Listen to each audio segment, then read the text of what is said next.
I am your host, Aikira King, and I am live inside of the Rebuilding the Village talk show with a very good friend, a lifepreneur friend, Miss Joni. Hey, hey.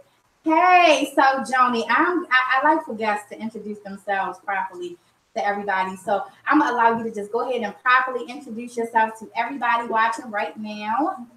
Hello, everyone. My name is Joni Holifield. Really, I'm nobody special, but what I do is I have a nonprofit called HeartSmiles in Baltimore. Hopefully, you guys have heard of it, where we focus on helping young people develop entrepreneur skills as well as leadership skills and career readiness. And I also have a for-profit company, which is a leadership training and development company called Leading for Longevity, where we focus on helping businesses build leaders. So when you talk about all the things that make a workplace a good, productive place to work at in terms of culture, we help businesses build that. Okay, that was awesome. Y'all get all of that? Y'all get that? So, so we want to make sure that you guys are hearing us and everything properly. So if you can't hear us, you see me on Pop Solo. So don't act like you don't know. This is just the beginning. So we got beginner things over here inside of Rebuilding the Village talk show. So I met Miss Joni about 2 years ago now, right? Is it a year or two? Yeah, 3 years now. Oh yeah, because Cameron. Oh yes. Oh my goodness. Right. You were just starting. Yep. And what stood out for me from that day to now is your passion in the beginning. In the beginning, and even now, you still have that passion. But I remember hearing you talk about your organization and what you wanted to do and what was behind that was pushing you, which was the fact that you actually walked the streets and experienced the riots during the time of the Freddie Gray movement. And that moved me because I said, oh yeah, she's definitely going to be big. Anytime you actually endure and actually feel the pain of others and you are out there with them, then that will motivate you and encourage you to do something for them. And I knew that you had that passion then. And I've been watching you ever since. And even though this is probably like our third time seeing each other since, I've been watching you ever since. And I've been extremely inspired by you. And I hope that others will be inspired by you as well. And the reason I have her on the show today, ladies and gentlemen, well, this is Rebuilding the Village talk show. And she is definitely someone out in our community that is trying her best to help rebuild our village and rebuild our communities. So tonight we're going to be talking about, and yes, I'm going to have to turn to this right and read y'all just to make sure I stay on topic. But tonight we're going to be talking about HeartSmiles, which is her nonprofit organization that she started in 2015. We will also be talking about leadership, which of course, look at her shirt. I mean, it speaks for itself. I love the shirt, and I love the fact that you are always rocking your own brand. I love that. And we are also going to be talking about living on purpose with purpose. That's one of my favorite quotes because I've endured times in my life where I didn't understand my purpose and I didn't understand why I was here. Sometimes you go through things and you're just like, Lord, why? Why do I have to endure that pain? Why am I here? And then someone said that to me one day, and a woman said that to me actually, and she was like, you have a purpose, so you have to live on purpose in your purpose. And I was like, well, what the hell does that mean? Like, Miss, no, I don't. I was at my lowest at the time, homeless. I was going through the blues, and I just could not understand. And I thought that she didn't understand me. And now today, that's one of my favorite quotes because I understand more than anything that we all go through everything that we go through for a purpose. There's a purpose in our pain. There's a purpose in what we go through. So today we're going to talk about what that means to me, what that means to Joni, and hopefully that'll give you guys some insight so that if you are going through something today or tomorrow, or if you went through something yesterday, then we're going to help you through that today because we're going to give you some encouragement, some empowerment, and just smile because our energy is high, so your energy should be high. And so, and the leap. The leap is so important to me, and I had it as the last topic of tonight's discussion because being an entrepreneur, you have to take the leap, right? And it's like, well, a lot of people, they probably like, well, what is the leap? And why would who cares? But the leap is that leap out on faith and that leap out on let me believe in me. So being as though you are a leader, you are doing this leadership thing, hopefully you can lead some of the people watching today into taking that leap and for themselves. So let's start with your HeartSmiles organization, and let's start talking about that, because we're all going through things in life where as though we want to know how we can make a difference. And I believe that making a difference for our children is the most important thing, because they are our future. So you having HeartSmiles and it being an organization, a nonprofit organization that is for children, is extremely important. So why don't you tell everybody a little bit about what started you with HeartSmiles, what it's all about, and just get us familiar with it. Yeah, sure. So let me be straight, y'all. Before the Freddie Gray incident, I was not community oriented. So I grew up in the area where the Freddie Gray incidents happened, right in the 21217, 2429 Ricestown Road. That was our old address. And because we grew up so poor, I was one of those people that, once I was able to get a job and make enough money to get out of that situation, I was gone and I didn't look back.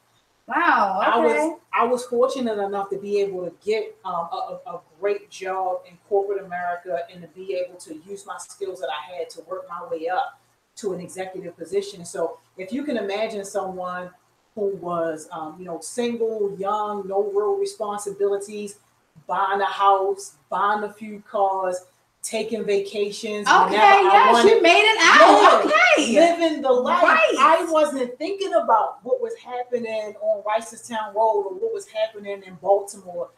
I'm traveling the world, basically living my best life. So, just understand that that's where I was. And then I was watching TV and I saw that crap go down with Freddie Gray. And I was like, oh my God, that's my neighborhood.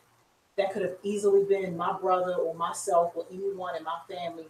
So I called up my brother and sister. And this was like the day after everything was happening. So everything was still fresh. I called my brother and sister and said, I'm coming to get my babies. Because, of course, I don't have any kids of my own. So they my babies.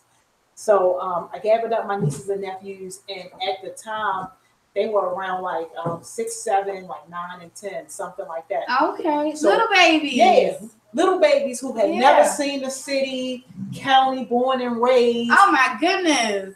All that. Don't know nothing about that life. So we get there and they thinking like, is this a joke?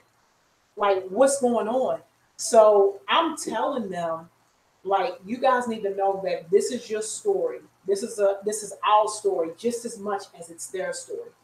We talking to the junkies, we talking to the dope boys, we talking to some of the preachers who were standing out there. Like, we were talking to everybody, and I was making it my point just to allow them to be able to have those experiences and for them to be able to see that this is a real thing and not just something that we watch on TV. And while you guys may not know nothing about this, this is where me and your parents came from. So my nephew, youngest at the time, he was like 7. He started crying and he holding on to me. He's like, oh, Joni, I just want to go home. I'm so scared. Because the National Guard was out there. They had their rifles and everything. I can only imagine. My God. I had them in such an unsafe situation. Oh my God. I had them in such an unsafe situation. Oh my goodness. But it was a part of history. It was. So we stayed. We did what we had to do. And upon having that conversation with them on the drive home, I said, I need to do something. At this particular time, I still didn't know what it was, but I knew that I wanted to do something. And I knew that the backbone of that had to be more than just writing a check. That would have been easy for me, just to find a nonprofit or, contact any one of my friends or anybody and say, hey, here's $1,000, here's $5,000. That would have been easy for me. But I said, you know what? I want to be able to put something in these kids so that they know that the world, number one, is so much bigger than what they see. And then number two, they can really do and be anything in this world that they want it to be. I still didn't know how I was going to do it, but I knew that that's what I wanted to do. And just looking at myself as an example, somebody who barely graduated high school, somebody who even now, if you gave me a math test or a reading test, I would probably fail it I don't test well and I'm not great at math, but somebody and coming from those situations, the same things that they were faced with, who can say, you know what, I've been in an executive position in corporate America where all of the people around me had masters or better, and all of the people that reported to me, they had masters or better. And I'm sitting in boardrooms with people who look nothing like me, rarely any women to begin with, and just all around, having a situation where I'm the minority. You know, the funny thing is, I'm listening to you speaking, and I wonder how many other executive people may think like you or even feel like you. Like, how many other people that are executives and sitting behind the desk made it out of the hood, made it out of those bad situations, and think like, well, what can I do? It's Oh no, it's gone. Oh, okay. It did come Okay. We got these stink bugs out, girl. I ain't with it. Okay. So, but no, honestly, so I always think about that because I definitely, I told you I'm not from Baltimore. I'm originally from North Carolina, and I was one of those scaredy cats.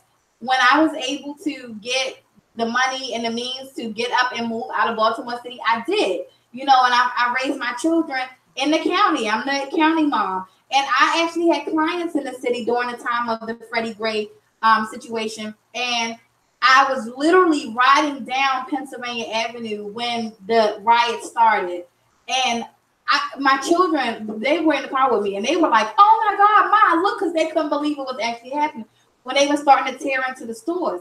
In my mind, it was to get to safety, to get the hell out of the city, get home, and get to safety. It wasn't like what the aftermath. The aftermath, a lot of my friends and them were saying, like, what your kids needed to see what really was going on, because that's still their communities. This is all of our communities. So it changed my mind the next day. Like the next day, I didn't take my kids back, y'all, because I was still scared. But one of my girlfriends called me, and she said she was going down to take pictures, and she took one of my daughters to like experience it and take pictures and just go through it. And it was life-changing for her. But if you weren't there and you didn't see it yourself and you didn't grow up in those neighborhoods, then you really wouldn't have that feeling like, oh my God, I have to do it. But it still makes me think to how many people that actually made it out like you did that didn't get the chance to go back and experience it. Because I don't know what made you want to go back down there and take the babies, but that didn't get the chance to actually experience it and want to do something. Because once you get that money, once you get out of I don't want to say the hood, right? Yeah, that's what it is. It's hood. Call it what it is. I know, right? Poverty. Once you get out of poverty and you make it to where as though you are living in a neighborhood that is safer than, because nowhere is truly safe, but that is safer than down in the hood. Once you make it there and your children are going to school safely on a bus every day, and your children don't have to live like that, then you aren't thinking, well, what can I do to help all the time? Not everybody is. But what if everybody did?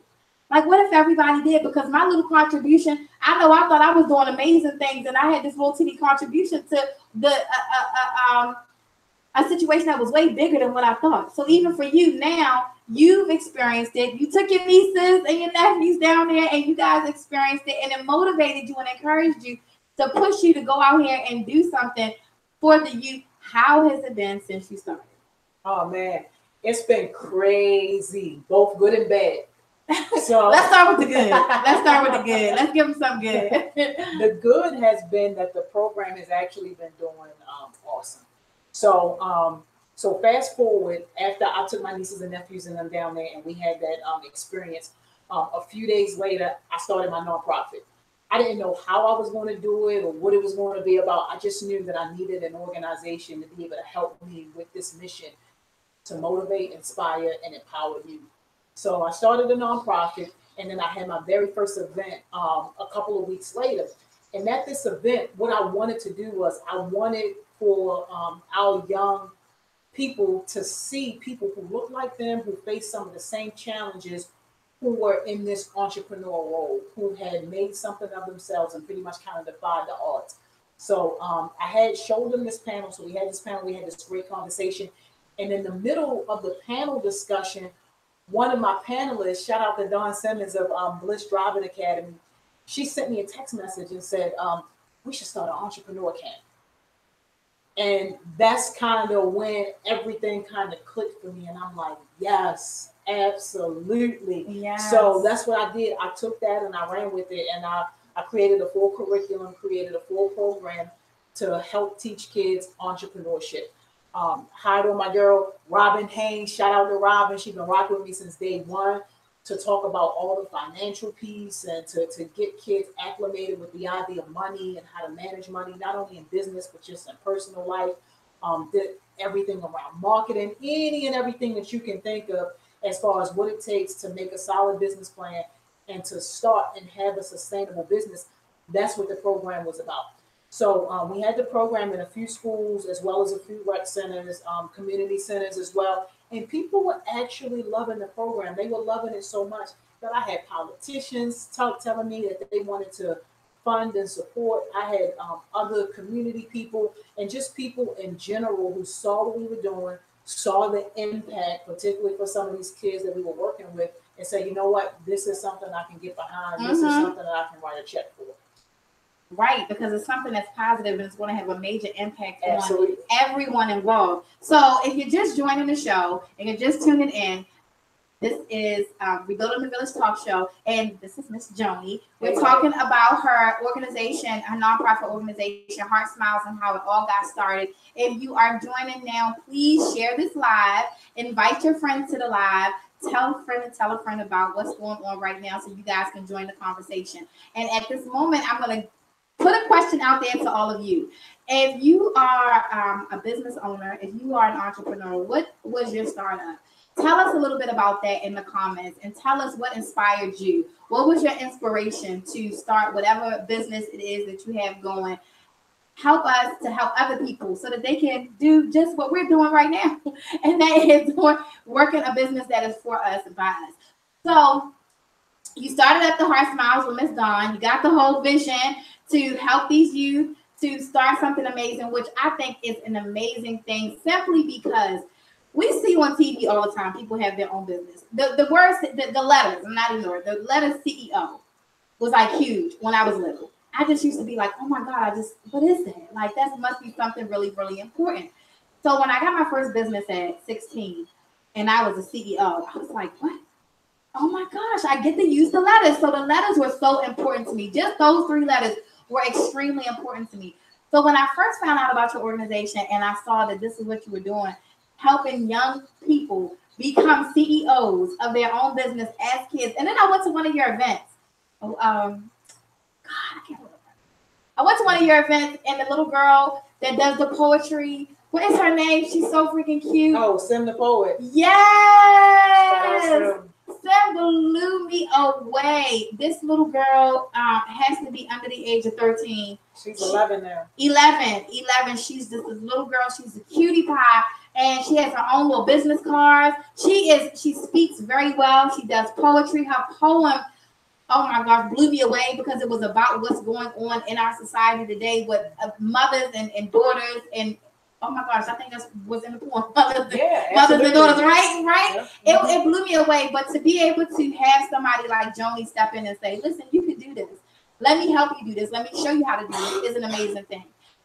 So tell us where HeartSmiles is today. How can someone that's watching today that may be a child, if there's a kid watching, then you definitely need to listen. How can they get with HeartSmiles today? So I have a website, heartsmilesmd.com, that people can go to. My real phone number, real email address, and contact information, and everything is there for them to be able to get in contact with me. This year, I'm also at Forest Park High School. So if you guys are familiar with Baltimore, hey, come beat down the doors at Forest Park and say, hey, I want that entrepreneur program. Definitely. So you're in Forest Park. Are you offering the program because I know you guys did libraries and things like that as well, right? Are you still doing that? Not at the moment. Okay. And remember when I told you that it was crazy, good and bad? Okay. You said we're about to go to we did the good. Well, you told me you was going to hold on to the crazy bad. So right now, I'm just only in schools right now. Okay, only in schools. Okay, that's still a good thing because the kids are in the school, so that's where it kind of needs to be in the schools right now anyway. And then once we get them out of school, then the summertime, maybe we do some summer programs and things like that. So far, tell us about some of the businesses that have been started by some of the children. Oh man. So we had a fitness program. Okay. Yeah, Oh my yeah, goodness. yeah. Wow. One of my guys, KJ, and what he was doing was he had started to round people up at a couple of the parks and lakes and just do basic workouts with them. Oh, And I think I saw that. yeah, Okay. and I think he was charging something small, like $10 or Yeah. $15 a Okay. session, Uh huh. something like that. Um, we have photography. So shout out Okay. to Fancy Photos and also Pixie Photography. I ain't gonna tell y'all their prices. I don't want to scare y'all, but they're official. They're official. They're official. So their photography is super official. They're official. Because the prices are official. Yep. And they're young people. Yeah, young people. Wow. Shout out to Lamonde Lemonade. Okay. Okay. I think she did an event or something like that. She does a lot of events. Okay. And she actually graduated from selling her lemonade just in a mason jar to now she has like the 1 gallon. Wow. Okay. Yeah. Kids are doing it, and you know what's good? What's good about kids? If you're a kid watching right now, let me tell you what's good about kids. Or if you're a parent and has a kid that wants to do something, you should be inspired to do it simply because people love kids. Like they're innocent. They're genuine. Some of them. I'm just kidding, y'all. But no, but they really are. They're innocent. They're genuine. And if they're doing something positive, you want to be able to feed into that positivity and allow it to grow. And you want to be able to do something to help them. So if you have a kid that wants to do something, it's great to just go ahead and say, like, let me help you do this. That'll keep them from doing something that's bad anyway. To try to keep them off the street or getting into something that they shouldn't be into. But the lemonade thing, I thought that was really, really awesome. And that's what made me think about that because, all kids, well, I know I was one of those kids. I lived in the country, so I wanted to have a lemonade stand. And I wanted to build me a lemonade stand. And then when I didn't do one for me when I got older and I had kids, I said, oh, y'all want to do a lemonade stand? They were looking at me like, what? No? What do we want to do a lemonade stand for? So I thought that was a really good idea. And then there's another little young lady who does candy. I've interviewed her on Rebuilding the Village talk show. She does candy and it's so cute, like decorates the whole little jar and everything. And she has her own little business doing candy. So anything that you want to do, you can definitely put your mind to it. Get you a nice adult, a mom, dad, sister, auntie, cousin, anything, anybody who can help you to be able to put your idea together and get it started. Definitely do that. But I know that your program helped a lot of kids, and I'm glad that you were able to start that. So tell us where you are today. I still don't want to know about the bad at HeartSmiles, but I don't know about the bad. Well, the bad leads to where I am. Okay. So now we can go ahead. Since it leads to somewhere good, because she's in a good place right now. I can tell. Y'all see how bright she is right now and smiling, and she in a good place. So go ahead and tell us about the bad, the downside of the HeartSmiles situation. All right.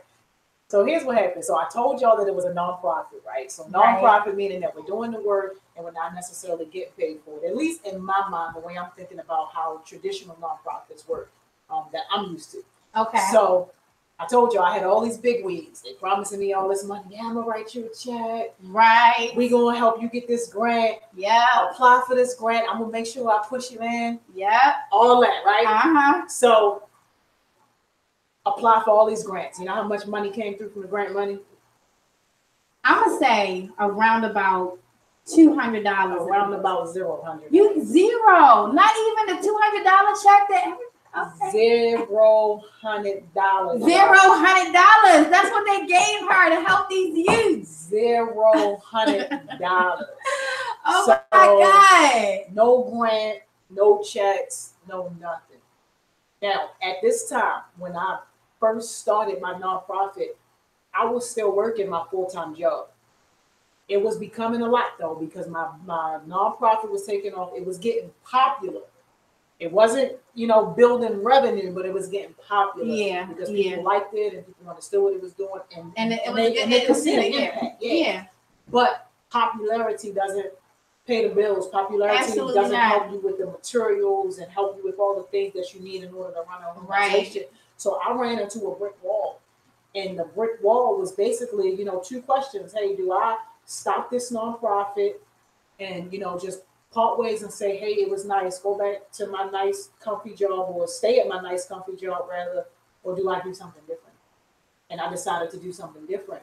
And what I did was basically the same thing that I told my kids to do, which is find something you love, find something you're passionate about, find something that really just sets your soul on fire, and figure out how you can monetize that situation.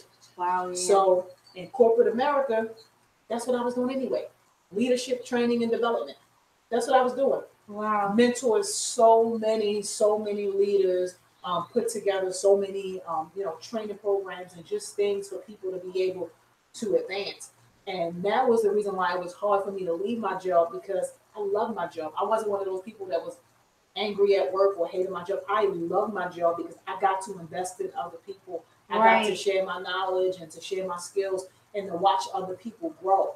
And my attitude towards everybody who worked with me or under me was like, look, I'm only going to have you for a small season. And my season in your life is to help you grow, is to help you get to wherever you want to be. And that's how I was operating.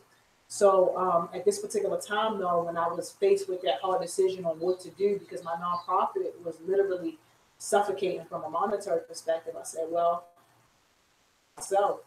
So I made the decision to leave my job, started my leadership training and development company, which is Leading for Longevity. And the model for that is to go to these corporate businesses, do leadership training and development, get the money, and then put the money back in the community. Wow. Yeah. So you left your job. I did, and I normally don't make that public. I didn't make an announcement. Oh, okay. I was just feeding into. I was like, wait, did I miss something? Okay. I did. Okay. Oh my gosh. Okay. That's it, girl. You got a real passion for what you do. Yeah. I'm looking like, wait a second. Did I miss something? I did miss it, but it was supposed to be missed. Okay. See, but that's only because I don't talk about it. And the way you were saying, though, you were speaking in past tense, so it was just like, wait a second. So, okay, that's deep. All right, you got a passion for what you gotta have passion though for what you do, and you gotta believe in what you do. So, but now you're doing the same thing. You're still doing. I'm basically doing the same thing that I was doing, except for I'm doing it under my own company.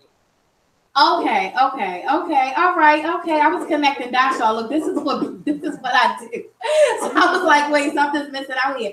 So, well, that's the blessing. And one thing, we talked before the show a little bit about how God will test you and see if what it is that you're asking Him for, if you really deserve it, if you really want it, and He will take you through these tests, trials, and tribulations to see. Like, let me see if she fall off, then she really don't want it. If she give up, she really don't want it. As much as you loved your job, see, it's total opposite for me because I didn't like my job.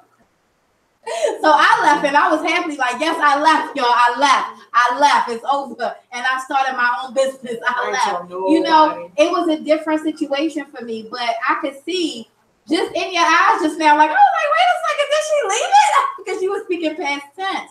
So to leave something, that is a sacrifice that I know God is going to repay you for. Like he doesn't take anything away from us without giving us what it is that we need. So, oh my gosh, and you're doing what you did there now, period, in your own business.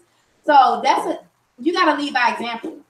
And if you are telling all these kids to do something, then now you're having to show them, like, this is how you do it. I had to stop, just actually show you. And that's another thing. Oh my God, y'all, look. Listen, when I met you, I was talking to you about the transitional houses that I had for homeless women and children.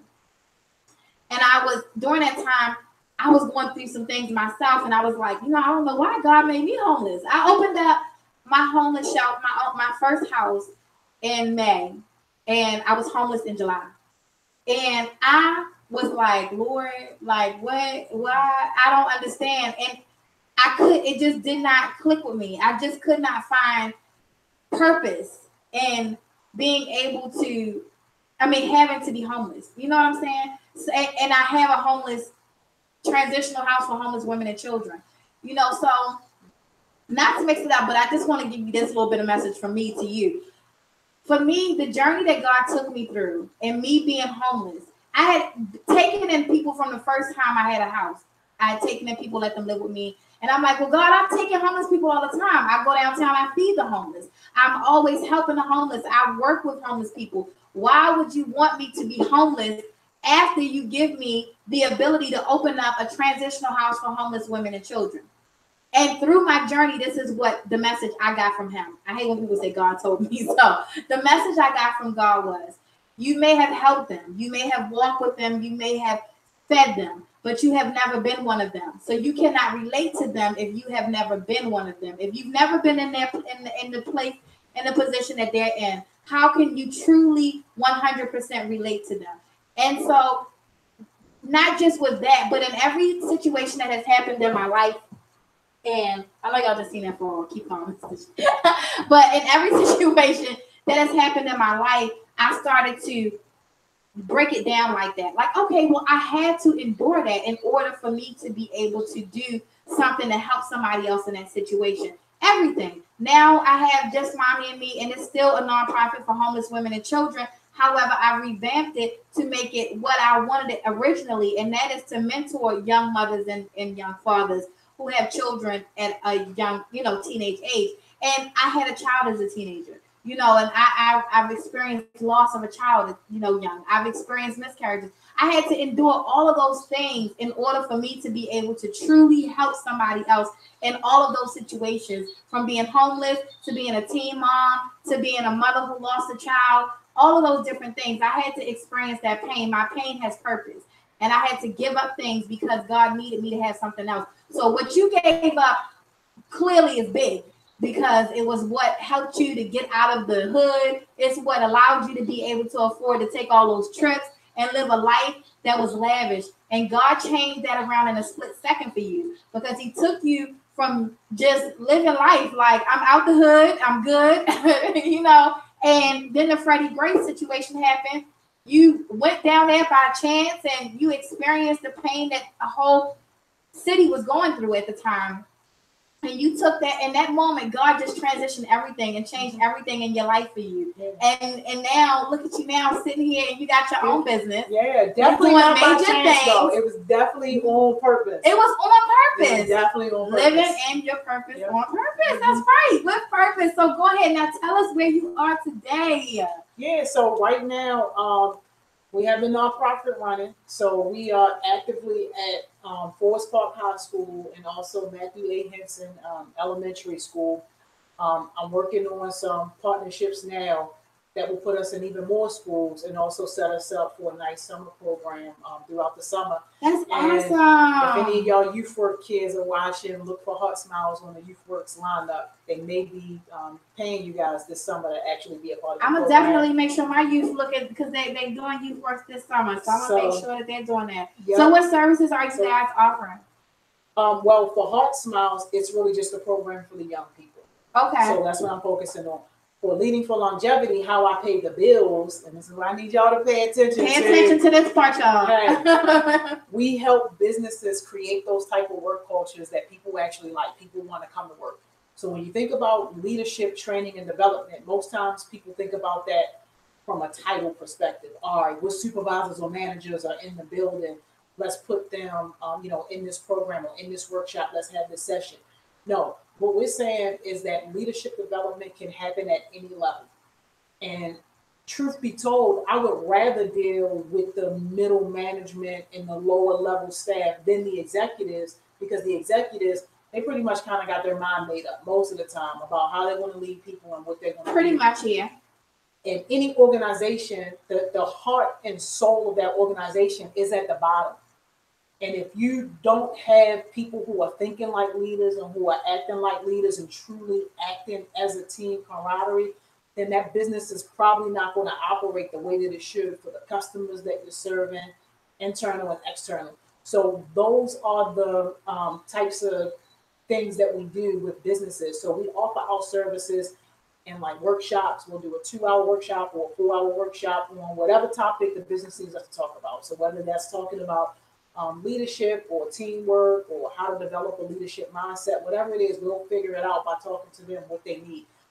We'll do coaching sessions with people. So either managers or staff members that may need like some one-on-one help to help them develop personally and also professionally. We'll do that. Motivational speaking. So if you're having an event, a corporate event or something like that, and you want to bring somebody up just to kind of get everybody motivated, to get everybody pumped up, that's me. I do that all the time. I could tell. So, I could tell. yeah. Also in schools too, I get a lot of requests from schools to come in and do motivational speaking and sessions and stuff like that. Kids need that. Kids need that. Absolutely. And they need to see somebody that's real. Right. Somebody that didn't just grow up with it or have it handed to them. Exactly. No. I saw you had the chance to go to Cherry Hill Elementary School. Shout out to George. Shout out to George. And I had the opportunity to go and do a class with them as well. And those kids were so awesome. I don't know if you did both because like 2 sessions. So we did the little kids first and then the older kids. And when it got to the older kids, I was a little afraid. I was like, oh, Lord, now the little kids, they're easy. They like you, But the older kids, but it was amazing to me how they opened up, and how they were able to speak. So, I have an organization called The Voice of Children Suffering in Silence. And when I went, that was what I did, was The Voice of Children Suffering in Silence. And it was just amazing. Those kids were and that was my second school. But that was my first school of being able to talk to both the younger and the older, and so I was really excited. So how is it from going to talking about leadership skills and all of that to adults to going to talk to the little kids? Which one is easier? Let's start there. Let's start there. Which one is easier? I would probably say easiest is probably going to be the adults, and that's only because it's like second nature to me. We talk about leadership development. We talk about language all day long. Okay. With the kids, we're talking about entrepreneurship, and even though I've been able to do it, I don't let people call me an entrepreneur. I'm not an entrepreneur. No, I might be self-employed, but I'm not an entrepreneur. Okay. I'm a lifepreneur.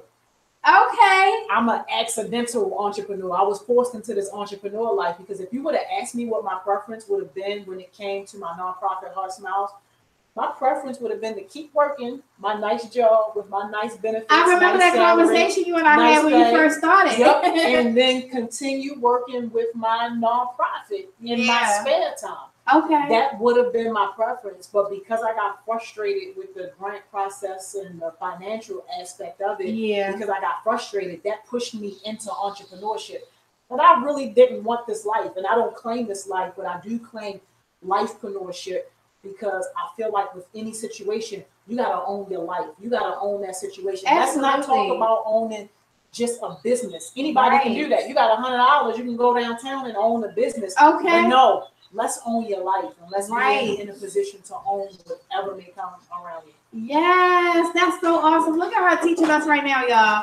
So I thought it would be really good if you took a second and gave them a little piece of your skills.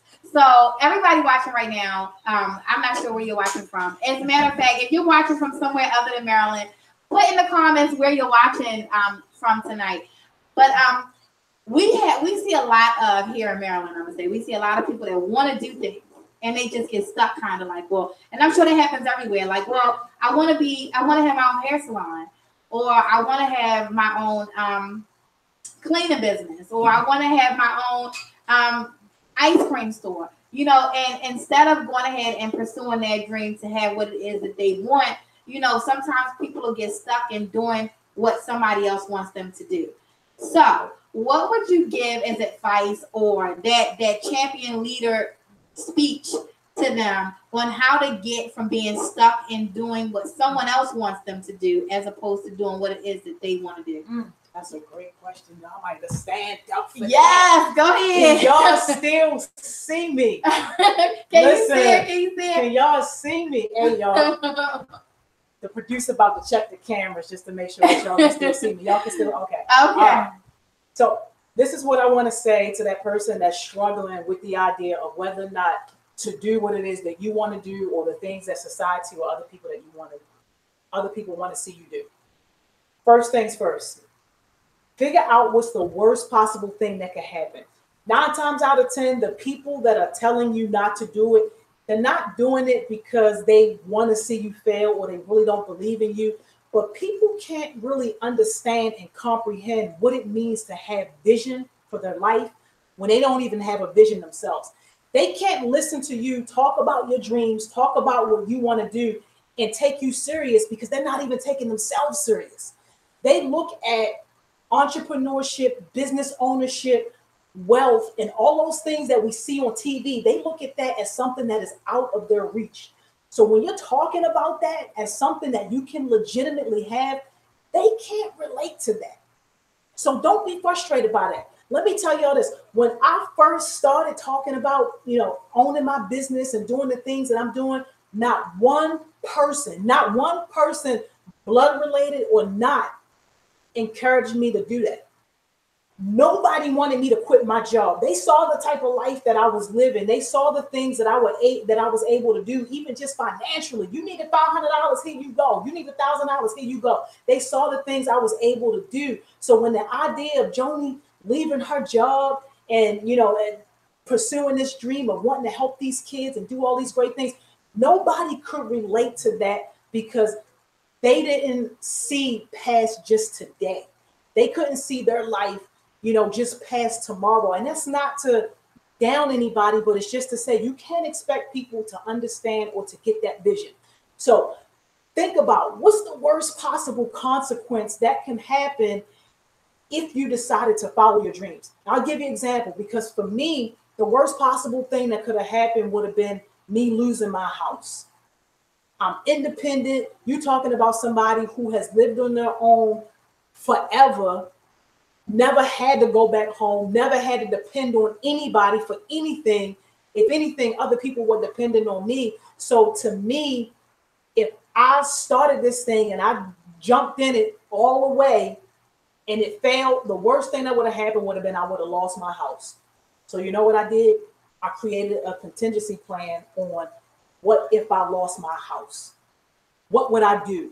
What would my plan be? You know what I did? I talked to my mom. Hey, Mom, if I default on this mortgage and they put me out of this place, can I come stay with you? Yes, baby, of course you can.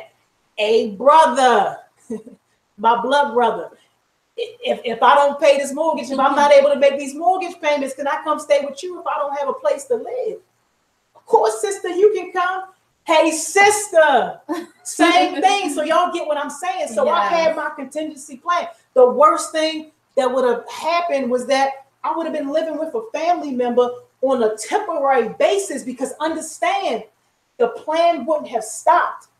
Things would have just been alternated, but the plan wouldn't have stopped. So once I had it in my mind that I was content with losing my house, I ain't have nothing to lose. I had nothing to be afraid of. Nothing scared me. It didn't matter what it was, what situation didn't work out. None of that mattered, because I already knew the worst possible thing was me losing my house. And you know what? I had a plan for that. So think about what's the worst possible thing that could happen to you if you really stepped out, if you gave yourself a chance, if you bet on yourself just this one time when everybody else is betting against you. If you bet on yourself, what's the worst thing that could possibly happen? And if you're one of those people right now, if you sit and thinking about relationships you might lose, you know what? That might be a good thing. If you're thinking about people that might fall off or stop talking to you, they might be blessing your whole life. Yes. So that's going to be my advice. And that's also going to be my challenge. So if anybody wants to take me up on that challenge, y'all comment on these videos. Y'all get in touch with Aikira. She knows how to get in touch with me, or y'all can get in touch with me yourself. Y'all Google my name, Joni Holifield, or Lifepreneur. I'll come up. But let me know what's the worst possible thing that could happen to you if you chose to follow your dreams, and how are you going to handle that worst possible thing if you were in that predicament? That was so freaking good. Like, I can't wait till the show is over so I can rewind the show and watch that part again myself. Yes, because even as an entrepreneur, like having several businesses, I've gone through that myself. So I know that struggle, and I see it constantly. I meet people all the time, and they're like, oh my God, I envy you so much because you did it. And I'm like, Girl, you know what to do. Don't you envy me, girl. You better do it yourself. Because, you know, the worst possible thing that can happen for me is that if I fail, I don't start again. For me, that's always me. Like, well, if it doesn't work, the worst thing for me will be for me to give up and not try again. So you guys take her up on that challenge. If there's anything, and it doesn't matter, you know, another thing that I think that people struggle with sometimes when it comes to doing a business is they think, well, you know what, it's so many of those businesses out here, so why should I do that too? No, I don't believe in copycatting and saying, oh, I'm gonna do it exactly the way she did it. But do you know how many life coaches there are out here? How many people are out here that speak to people in public, you know, speakers? But you never met Joni. You never heard her voice. You never met her. You never got it from her. So it could be 1,000 It could be 1,000 people out here doing exactly what it is that Joni's doing.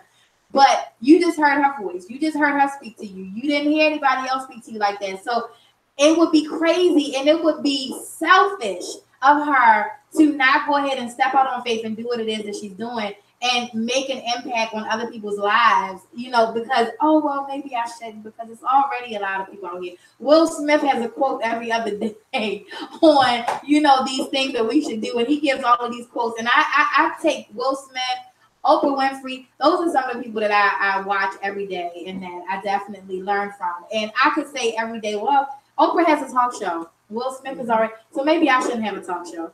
No, Oprah needs Aikira too. So absolutely. So, and I didn't lose my house. If anybody is wondering, you didn't lose your house. I wasn't gonna ask that because I already asked the big question. The worst thing that could have happened to me. It didn't happen. It didn't even happen to me. Wow. So tell everybody a little bit about the good thing that happened. The good things that have happened. Since you started doing the Lifepreneur, like on your own, and the people that you've been speaking to, the places that you travel, tell us the good things that have been happening. Oh man, the good things have really been overwhelmingly good. And I always say that the single best thing is that I haven't had to spend any money on marketing and advertising because I've been so good at delivering the product that 100% of my business has been referrals. 100% of, you know, everything that I'm doing now has been because someone else heard me, watched the video, attended a training that I was doing, and they referred me to somebody else. That is freaking awesome. That, and also every single place where I call it performing, y'all, even though it's speaking and training. She's performing. That's how she got up. Every single place that I've got on stage, they've always asked me to come back. Wow. Every single one. So my focus now is to, you know, really just try to, you know, multiply that 5 times 10 so that I'm able to be on a national scale and then from national global. Definitely. You already see it. You see it, don't you? She's already national. She don't know. She act like she don't know she's national. She's already national. I see Joni everywhere. So, I mean, I know that it's definitely going to be happening quickly for you. Just as this is happening quickly for you. It'll be happening quickly for you. So we know that you want to see yourself being global, and that'll be, you know, your overall goal. And that's global with Lifepreneur and HeartSmiles, right? 2019. So you're offering the HeartSmiles in schools right now. Yes. But where would you like for it to be outside of just being in the schools? My vision for HeartSmiles is for HeartSmiles to be offered as a free program for all city schools. Okay. Starting in Baltimore. I got to take care of home first. Definitely. So taking care of home first for it to be offered in all city schools, and you're talking about from 4th grade all the way up to 12th grade. Okay. I would also like to see the HeartSmiles program offered as a free program in all of the rec centers in Baltimore City. Okay. Mm-hmm. And then expanding from Baltimore, once I'm able to take care of home, then be able to duplicate that model in other cities that are like Baltimore. Right. And then the last and final thing that I want for HeartSmiles is for HeartSmiles to be a funder for grassroots organizations in Baltimore. Okay. So, Wow. yeah. So right now, it's just really working on, building up the revenue and building up capacity from the for-profit side, which I've been, able to do, and right now sustaining for my own organization. But I'm really looking to take that to the next level so that other people who start nonprofits for the right reasons and who are Right. really doing the work, I want to alleviate you from having to go through the struggle that I went through of being able to figure out how to finance it. So that's going to be up next on my agenda for me to be able to say, here's a $50,000 check. Keep up with that good work that you're doing. Yes. I don't care if you don't have no 501c3. Yes. I don't care, what the thing may look like from the outside. What I care about are the lives that you're touching and the impact that you're making on that community. And a lot of times that don't come with no paperwork. And just because it don't come with paperwork, don't mean you shouldn't get funded for that. Absolutely. So that's going to be the evolution. That's the evolution. Oh my God, we're going to pray and agree on that, because Lord knows that, having an impact on people's lives and being able to help one person help so many other people. We hear all the time stories from kids that talk about their childhood, and it's unfortunate, but they'll talk about how, well, my mom struggled. We didn't have enough food, or we didn't have enough clothes. Oh my God, you guys see the guys from Harvard? The guys not from Harvard, the guys that got in. One got into Harvard. The two young men, they had their when they got the acceptance letter on the computer, it went viral and they kind of went crazy. One got into Harvard and the other one got into another college. You guys, I know you saw it. Put it in the comments because I'm gonna be thinking about it all night. Anyway, I just saw that they were on Ellen. And they're two young men. One is 16 going to college, and the other one is 18 going to college. And they're both going to major universities. Harvard, and I'm so mad I can't think of the other one. Anyway, I'm talking about these two young men because, first of all, it's amazing to be 16 years old going to college, that's first of all, and to have full scholarships and be paid to go to college. But they started to tell their story to Ellen about how, their mom struggled, and they want to be able to, their overall goal is to be able to help, young people like themselves who don't have the opportunities that they wanted to have. They want to be able to help those young people. So like one of them is going into like physics and science or something, and he's like wanting to do a STEM program and stuff for kids, and he wants to give back. So their mom comes up there and she's telling the story about how like they didn't have stuff when they were growing up, and this all is just this soft story, and it makes you think about all of these other young people who have these sad stories about what they went through as kids, and they didn't have the advantage of having, just simple things like food or heat. Oh, that's what she was saying, that they used to have to use the stove to heat up a house. How many people had to use the stove to heat up a house? Because I had to use the stove to heat up a house.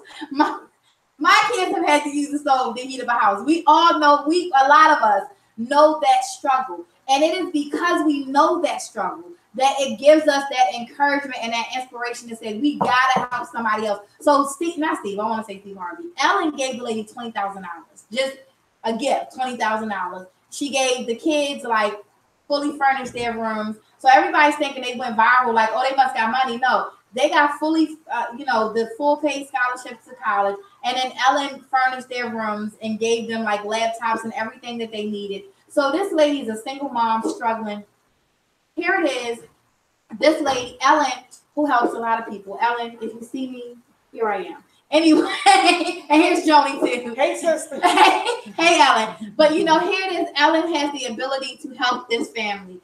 And now this family has the ability to help somebody else. And it was already in their intentions on helping other people before Ellen even said, I'm going to give you this. You know what I mean? So that one thing, it gets passed down. So I tell that story just because it's the same as what Joni is saying that she wants to do. Like it's the same exact thing. Once you're able to go global and you're able to have your business where it needs to be financially, being able to reach back and help somebody who's already trying to help somebody else will go a long way. I personally believe that the people, we're in Baltimore here.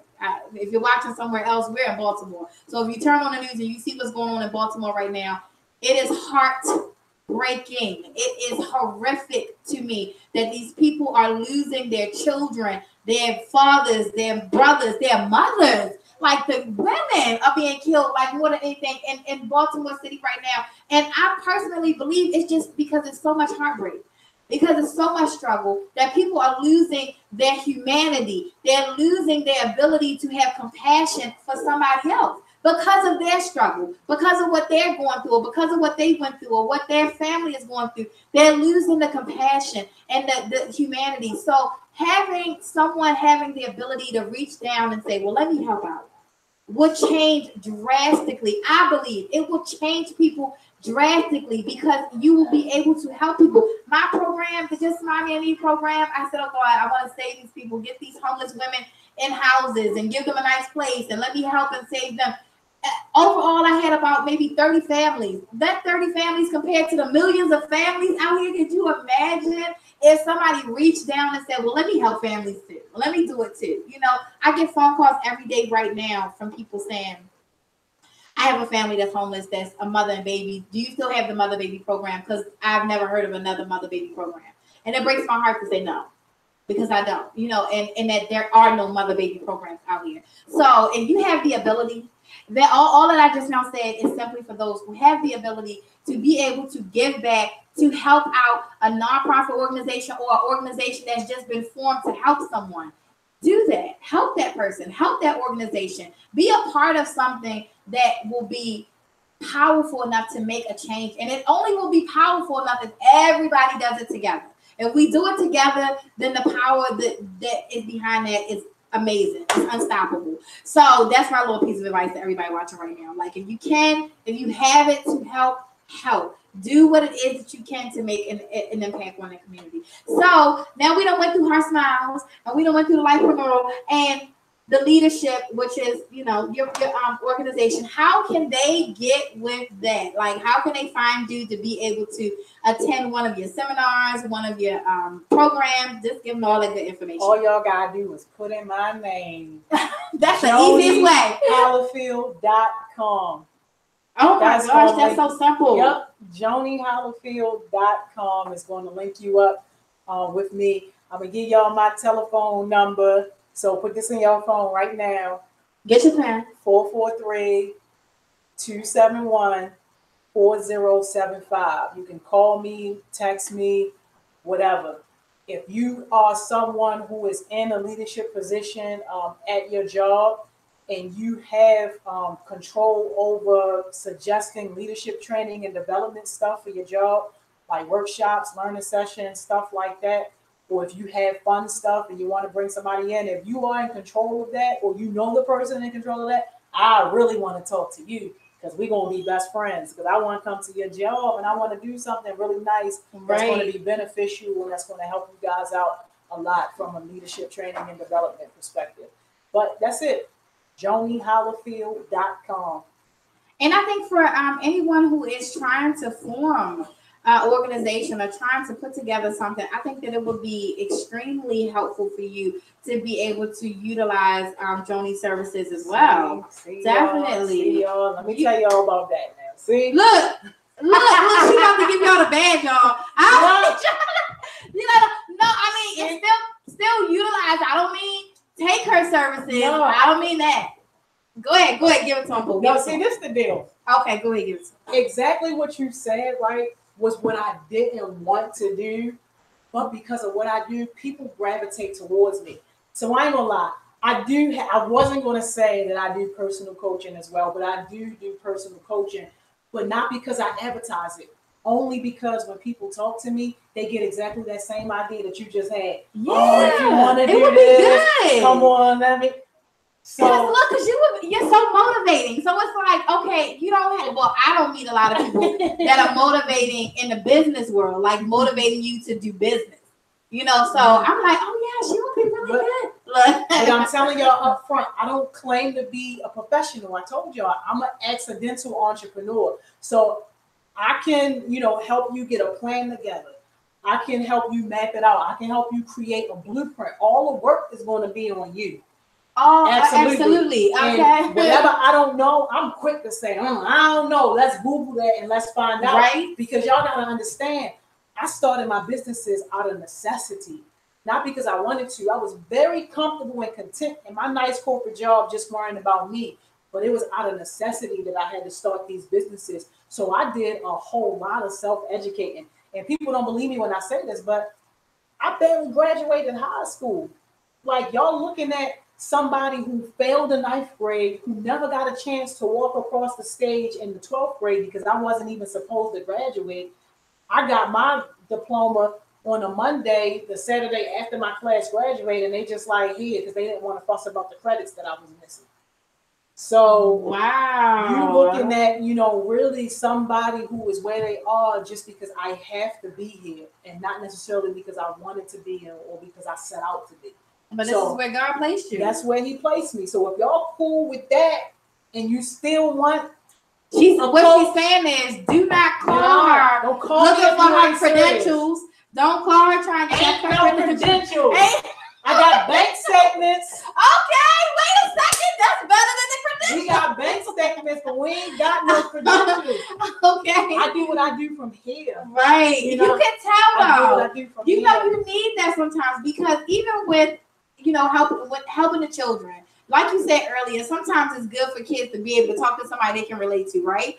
As adults, sometimes you want to be able to talk to somebody that you can relate to, and you know that this person really is genuine. This person isn't looking at you because they're like, okay, yes, I'm about to make a lot of money off of this situation right here. Even though we all got to eat, we all got to feed our families, and we all got to go ahead and go to a restaurant every now and then. So, we all want to do that. But however, it's good to be able to talk to somebody who really has a passion for what they're doing. Because if you're doing what you're doing because you're getting paid to do it, and you're a life coach, and you've been a life coach, and you telling your homegirls and everybody else like, oh my God, I cannot wait to get off. I cannot wait to stop this. Oh my Lord, I can't wait to be able to retire. It's a whole different situation than when you meet somebody like Joni, and she just immediately, I asked her to give y'all a little bit of some leadership skills. She said, hold on, let me stand up. So you know that she got passion in what it is that she's doing, and what she is doing, she believes in. So you want to be able to share that with everybody. I was just putting her out there like, listen, get everybody. You can just come on. I'm gonna share her. Look, you see, I'm not selfish because I got a lot of businesses that I could definitely use some leadership skills with, and I could have just been selfish and been like, oh well, it's nice talking to you guys tonight. Have a good night. Thank you. I need the rest of the show for just me. But I want people to be able to be successful, and to be successful is to have people who have positivity within them and within what they're doing and passion. So that last thing that we have on there, living on purpose with purpose. So what does that mean to you? Tell me, because I would talk y'all to death if I tell you what it means to me. So I'm gonna let Joni tell you. For me, and I hate to be all spiritual with y'all, but for me, it means listening and answering that call that you get from God. Definitely. And even if you don't believe in God, finding that reason while you're here and paying those dues. And for me, I found my reason through Freddie Gray. Even though I never met that man, I never met his family or anything, I would not be here right now doing what I'm doing had it not been for him in that situation. So I found my reason through that situation. So for me, that living on purpose and with purpose, it's finding that reason why you're here. We're all here for a reason. Even if you don't see it now, it may be buried under a lot of crap, but you're here for a reason. Yes. Find that reason, dust that reason off, and then go for it with everything that you have in you. Yes, that's it right there, y'all. And I would have gave y'all about a half an hour more of a speech about it, but that's it right there. Learn how to be quick. Yeah, see what I'm saying? See what I'm saying? I could have just ended the show before because I told you I need some of these skills. But yes, okay, so definitely use that. And I use a lot of quotes like that to just motivate me and to just keep me going. And that why, like I went to a seminar one time and that stuck out to me. The gentleman, he said, what is your why? And I was like, what is this man talking about? And by the end of the seminar, I swear I went home and I'm like, let me write these whys down. 1, 2, 3, 4, 5, 6, 7, 8, 9. I got 9 whys, y'all. And that why stuck with me. So the whole living on purpose with purpose is something that I have every day. I talk about every day within my house with my kids because I want them to know, like, if you're just living just to be living and you just like, I really don't know why. I don't want you to go through your whole life trying to figure out why. I want you to sit down, take the time and find out why now, because That's a part of loving you. That's a part of loving yourself. And I do like to be spiritual, y'all, because let me tell you something. If it wasn't for God, I would not know me. I would not love me. I would not care. You have to be able to find the love within yourself to be able to even care. So let's talk lastly, but not least, about the leap. Have you taken the leap, ladies and gentlemen? Do you know what the leap is? Do you want to take the leap? Are you afraid of the leap? What does taking the leap mean to you? What does it mean to you? It goes back to what I said earlier, which is, figuring out what's the worst possible thing that could happen. Yes. Making a contingency plan for that. Right. And then just going for it. Right. So I wish I could show y'all, but I have this picture in here where it's the man and the woman. They're like stepping out. You guys may have seen it. It's the man and the woman. They like stepping out there, and it's the image as if God is about to catch them. But they have blindfolds on, so they can't see. So often, when we're about to do something that's courageous, we trying to put together that plan, and then the plan just don't make sense to us. So we try to put it together again, and it's still not making sense. And then we tell our homegirl, or we tell our mom, or we tell our family member, or our loved one, and they like, what? Why would you do that? Like, that don't even make any sense. Like, what are you about to do that for? You better stay. Like, I would have continued, Joni, girl, you better stay at that job. And I don't even believe in that because I didn't even stay at my job, y'all. But I would have just been saying it to her because we all have opinions about somebody else and what they do, right? So that leap for me is Xing out all of those voices and turning all of that off and actually taking the time to sit, have a conversation with God, praying about it, and then going over the plan that you've made for yourself, not a plan that somebody else told you, not implementing all of those different things that other people say that you should put on that plan, but what it is that, because I feel like we make the best decisions for ourselves. When we really take the time and have that conversation with God. I am spiritual, so if you don't believe in God, I don't know what you're doing. But I have those conversations with God. And it's when I have those conversations with God and I sit by myself and I go over those plans that I have made for myself, by myself, that I'm able to say, okay, you know what? I'm going to do this. And then I end up at the state building, getting another business. Hey, and knowing when we talking about taking that leap, the plane gonna be out the window once you take that leap. Yes, yes. The thing with making a plan is to be able to have some framework already kind of mapped out. But nothing is going to happen the way that you planned it out. So you have to really be fluid enough and flexible enough to kind of go with the terms. The way my business looks today is nothing like what my original business plan was. It's nothing like what I thought that it was be. It's completely different. Motivational speaker. How? What? You know how I got to be a motivational speaker? Because I got my first request to come and do a motivational speech. I never advertised that. I never advertised that on my website. I never told anybody I was a motivational speaker. Nothing. Somebody called me. This Joni Holifield. Yeah. How much you charge to come and do motivational speeches? I need a motivational speaker for my group.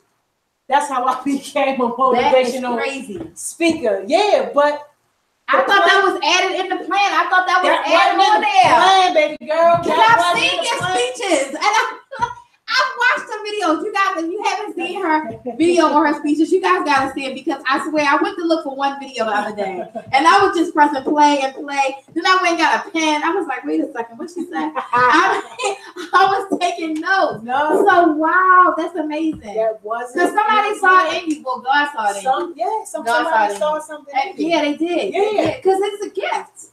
It's a gift to be able to speak and have people listen. Listen, I'm telling y'all see how long I hold y'all attention, right? Some people, they be like, girl, I love watching your videos, but I be having to leave and come back and then leave and come back. But I always come back, right? So, I mean, it's a blessing to be able to hold people's attention, but you definitely have that. So I can see that. I mean, I thought it was just in the plan. There was nowhere in the plan. So one of the good things you guys can take from that is, even though your plan may not go according to plan, it ain't gonna go. It's not gonna go. Don't even expect it to. But still put your blueprint down. But even though it's not going according to plan, that does not mean that you fall off and say, okay, you know what, I shouldn't do this. Don't be fearful. Once you take the leap, that's when all of that fear, the butterflies, and all of that stuff, you should just go ahead and swallow that. So I know I do. I get butterflies before every show, y'all. I tell people that all the time.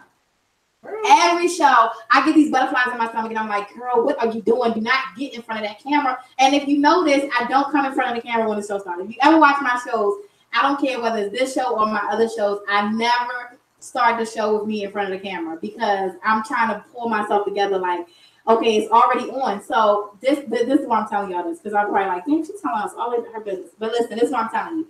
The camera is already pressed. And so I've already pressed start. So the show is already started.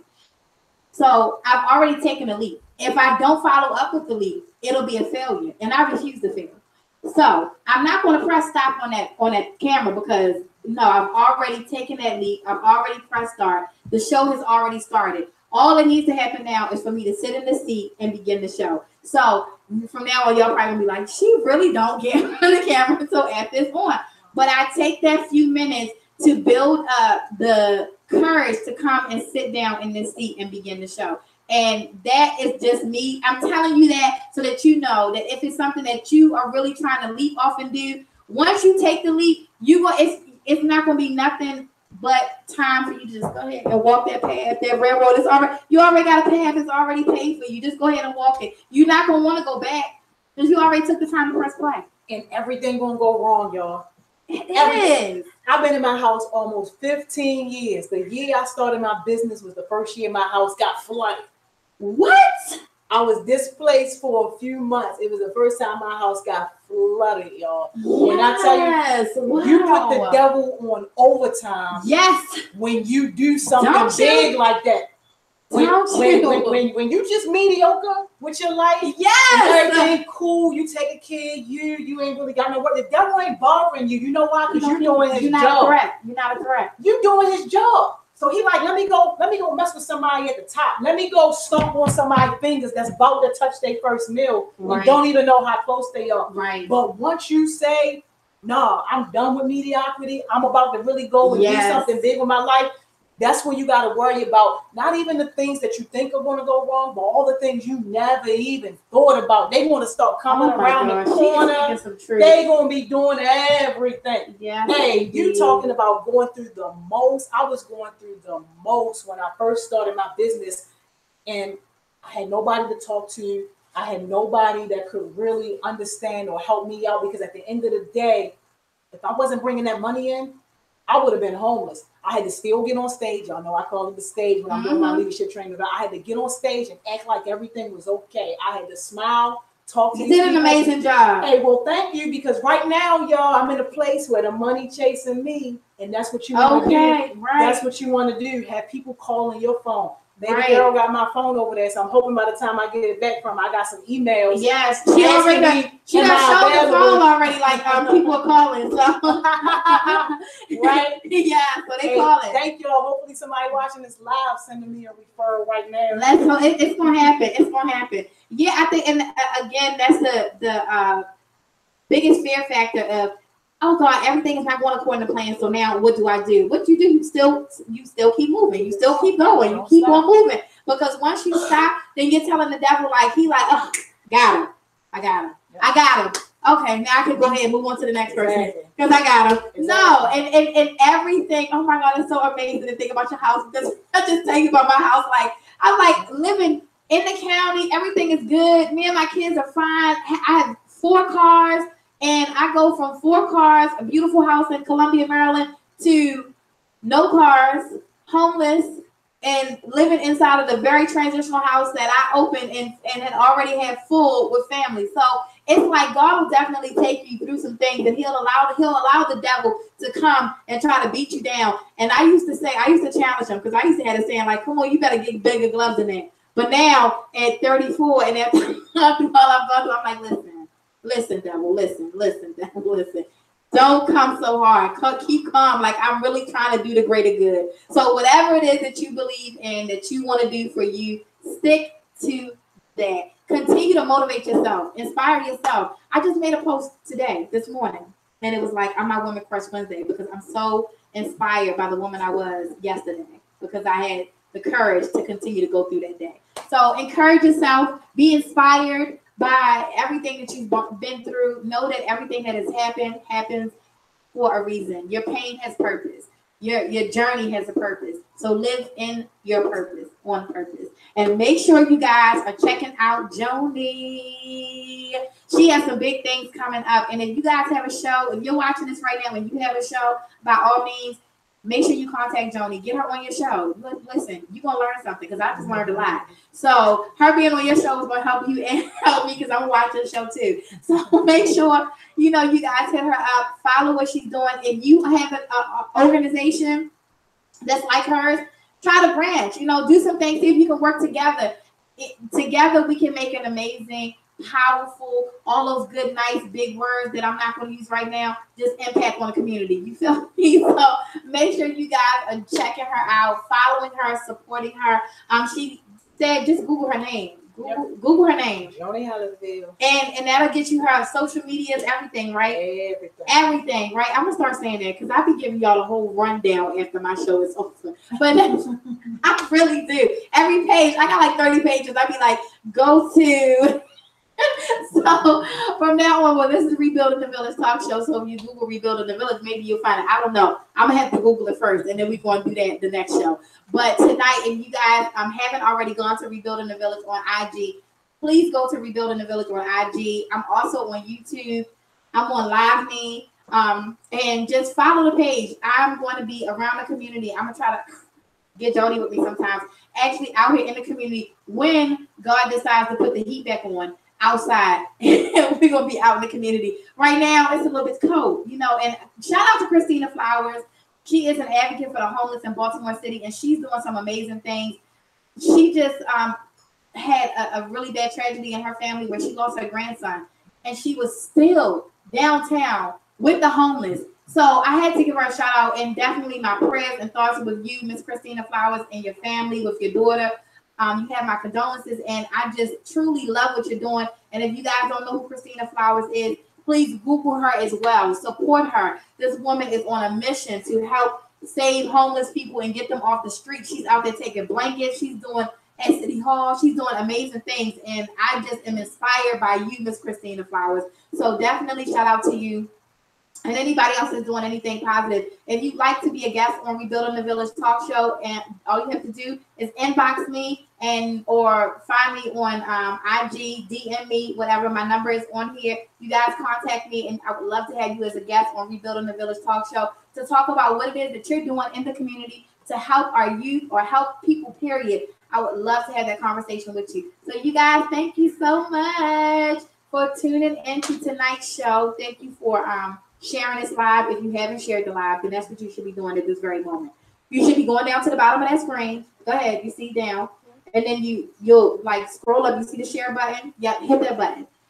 Share the live. Share. Sharing is caring. And if you are on Live Me, share. If you're on YouTube, share. Thank you guys for tuning in tonight. I am Aikira King, your host, and thank you so very much for coming and being my guest, Miss Joni. All right, you guys. Bye. See y'all. And YouTube, it's been so nice. You guys are always just left on, but not tonight. You're going to get that personal conversation.